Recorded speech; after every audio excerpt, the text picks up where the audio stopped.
Terminó la presentación del informe de la Comisión de Alto Nivel de la Organización Panamericana de la Salud, que es como la OMS, la Organización Mundial de la Salud, pero para el continente, para este hemisferio, que se va a presentar a la ONU en la Asamblea General. Entonces yo le aprecio mucho al embajador plenipotenciario de México ante las Naciones Unidas, el doctor Juan Ramón de la Fuente, pues ahora sí que me haya aceptado esta llamada. Querido Juan Ramón, ¿cómo estás? Buenas tardes. ¿Qué tal, Joaquín? Buenas tardes, un gusto saludarte a ti, a tu auditorio. Efectivamente, Joaquín, se acaba de concluir la discusión, la presentación y el análisis de este informe de la Comisión de Alto Nivel, que fue la razón por la que estuvo en México la señora Michelle Bachelet, que encabezó ella, todavía como presidenta de Chile, este esfuerzo, y ahora viene ya en calidad de su nueva responsabilidad que ocupó en el Inter, que es alta comisionada para los derechos humanos. Pero en realidad ella fue una gran promotora de esta idea que surge el año pasado, cuando se conmemoran los 40 años, no sé si recuerdan tú y algunos de tus, seguramente, de quienes te siguen, de tus radioescuchas, de quienes te siguen en tus plataformas, que hace 40 años hubo una declaración importantísima que se conoció como la Declaración de Alma-Ata, en donde la Organización Mundial de la Salud por primera vez planteaba la necesidad de que la salud era un derecho y tenía que haber salud para todos en el año 2000. Eso se decía en 1978. Entonces, en 2018, 40 años después de Alma-Ata, la señora Bachelet y otros líderes del continente de las Américas dijeron: es un buen momento para hacer un análisis qué ha pasado 40 años después, por qué no alcanzamos la meta que nos habíamos propuesto, dónde avanzamos y dónde nos atoramos. Y de ahí surge este informe que se presentan ayer y hoy en la Ciudad de México, en una reunión que encabezaron el presidente mismo, López Obrador, en la mañana, después el secretario de Relaciones Exteriores, Marcelo Ebrard, y el secretario de Salud, Jorge Alcocer, y ya después vino toda la discusión temática. Vinieron poco más de 18, creo que fueron 18 o 19 ministros de salud del continente americano, lo cual es un número muy bueno, algunos subsecretarios, funcionarios de la Oficina Panamericana de la Salud, y se presenta este informe que sí es importante porque, te decía, hace un recuento regional de por qué no se alcanzó la meta de salud para todos en el año 2000, y entonces deja buenas lecciones. La verdad es que estos análisis, después de que ha pasado un buen número de años y cuando se organizan de manera regional, dan la posibilidad de identificar algunas de las razones por las que se atoraron los programas, y también de identificar cuáles fueron exitosos y por qué fueron exitosos y por qué más exitosos en algunos países que en otros, pues, ¿no? Entonces tenemos un documento muy valioso que contiene todo esto. Sería realmente prolijo entrar en detalles, pero si me permites, sí te diría yo 3 o 4 puntos que a mi juicio son muy de tomarse en cuenta, porque muestran dónde el continente americano, dónde encontró los mayores obstáculos, sin menoscabo de algunos logros significativos. Y el primero, Joaquín, está nuevamente en la desigualdad. A ver, este es en todas las regiones donde la desigualdad está más acentuada, hay un mayor rezago en la salud. Alguien dirá, bueno, pues suena lógico. Bueno, sí y no, porque supuestamente pues los programas deben llegar a todos, y en teoría muchas veces privilegiamos, yo mismo fui secretario de salud hace algunos años, las regiones más desprotegidas, y procuramos poner mayor énfasis en estas regiones, y sin embargo la verdad es que la desigualdad sobrepasa a los programas sanitarios. Algunas excepciones, pero aún así no tan marcadas como pueden ser las campañas de vacunación. Un segundo problema que me parece que hay aquí mucho de dónde aprender es que en aquellos lugares donde funcionó mejor la estrategia de salud pública fue en aquellos en los que fue posible implementar esta política con una perspectiva intersectorial, es decir, donde los programas de salud fueron más integrados a los programas educativos, por ejemplo, donde estuvieron mejor integrados con los programas laborales, ¿no? Con los que estuvieron mejor integrados con los programas de protección ambiental, ¿sí? Pero entonces ahora toda esta evidencia está ya sustentada con datos sólidos, con información muy rigurosa, analizada estadísticamente y en toda una región en donde hay diferencias, entonces vas pudiendo extraer elementos comunes. Entonces la segunda gran lección es la salud, cuando se lleva de una manera aislada y no conectada con otros programas de desarrollo humano y social, tiene mucho menos impacto, tiene mucho menos posibilidades de funcionar. Esto obliga a pensar en la necesidad de revisar la estructura misma de los ministerios o de las secretarías de salud de los países. Y aquí, bueno, pues hay otro camino importante para los próximos años. Un tercer punto es que en aquellos lugares en donde la sociedad organizada participa más activamente de las campañas de salud es donde mejor funcionan. Es decir, el mejor agente para inducir y promover los cambios que se requieren para una vida más saludable no son los gobiernos, son precisamente las diversas instituciones o agrupaciones de la sociedad civil, incluida de manera importante los medios de comunicación y ahora las redes sociales. Y también suena lógico que cuando una comunidad hace suyo el tema de la salud, pues por supuesto que lo asume y lo vigila y lo cumple mucho mejor que cuando viene desde una instancia meramente gubernamental. Pero ahora aquí está documentado.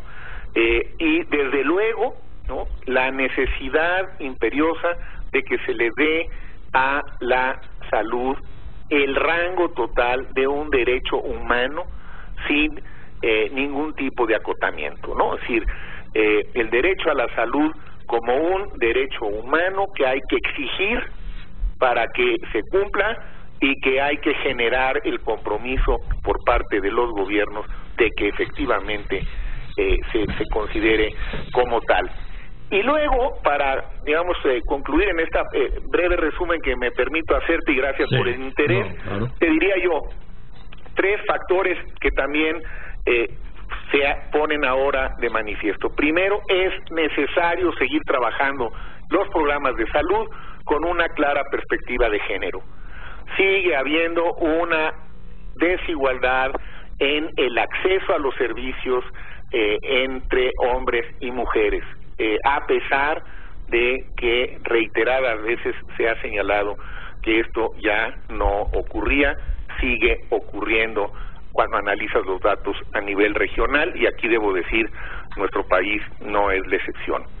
Empieza a haber cada vez mayor evidencia que la salud se deteriora más rápidamente en aquellos lugares en donde el cambio climático se está acentuando más, y otra vez, pues quiere decir que, a ver, si queremos ser sanos, no podemos pretender estar sanos si el medio ambiente está enfermo.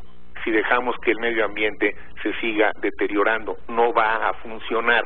Ninguna política de salud pública va a ser exitosa si no incorpora también esta perspectiva medioambiental. Y luego, en algunos lugares más acentuados que en otros, nos toca a México, los flujos migratorios están teniendo un impacto en la salud de algunas regiones, en aquellas en donde hay un mayor movimiento migratorio, sobre todo en aquellas en las que están llegando migrantes en proporción mayor que la que habitualmente se tenía. No se cuenta con la infraestructura suficiente, las posibilidades de que se vean rebasadas esas comunidades pues empieza ya a poder mostrarse de manera objetiva, y el problema que también tenemos en México del cambio demográfico, en donde pues nuevamente con el envejecimiento de todos nosotros, que es un avance de la salud pública, vivimos más años, no necesariamente con mejor calidad de vida, pero sí esto sin duda propicia la aparición de otro tipo de problemas que no habían estado cabalmente contemplados cuando se hizo esa declaración de salud para todos como una meta, como un objetivo y como un anhelo colectivo que hizo suyo la Organización Mundial de la Salud. Bueno, todas estas conclusiones y algunas más van a llegar en septiembre a la Asamblea General de la ONU, que este año tiene 3 grandes temas. Uno de ellos es el que tiene que ver con la cobertura sanitaria universal, otro que tiene que ver con acción climática, que está también muy de la mano, y desde luego el tema central de la Asamblea, que es la Agenda 2030, los Objetivos para el Desarrollo Sostenible. Como ves, la ONU no solamente es un espacio en donde se dirimen problemas, vicisitudes, y se trata de encontrar salidas pacíficas a los problemas entre los países y a los problemas regionales, sino que es también una institución que está muy orientada a encontrar mecanismos de participación colectiva para un desarrollo más digno y más integral en todos los países. Yo creo que la ONU, con esta agenda mucho más social que en el pasado, está también manteniendo vigente el multilateralismo, que a países como el nuestro pues nos resulta absolutamente imprescindible, porque de otra forma pues quedaríamos en situaciones muy desventajosas, sobre todo en la relación tan compleja que tenemos con los Estados Unidos. Así que enhorabuena, la verdad, a la Oficina Panamericana para la Salud, porque es un gran documento, y a todos los que lo estuvieron trabajando.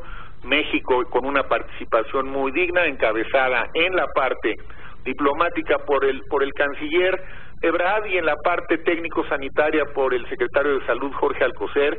Yo creo que México vuelve a ser un espacio en donde América Latina se puede unir en ciertos puntos, porque en otros pues ya ves lo que acaba de pasar en la OEA, sí. Tenemos diferencias en algunos temas, pero qué bueno que logremos en esas diferencias continentales que tenemos en América Latina encontrar también puntos de coincidencia, y que tiene que ver con el informe que se presentó en la Ciudad de México ayer y hoy, es un punto que nos une, y también eso creo yo que vale la pena celebrarlo, porque pues también ha sido la vocación de México, ¿no? Estar siempre unidos al resto de América Latina, y a pesar de nuestras diferencias, en este caso señaladamente por la política que se está teniendo hacia Venezuela, pues encontrar que también hay todavía, por fortuna, muchas coincidencias que nos permiten trabajar de manera coordinada y de manera unida, a pesar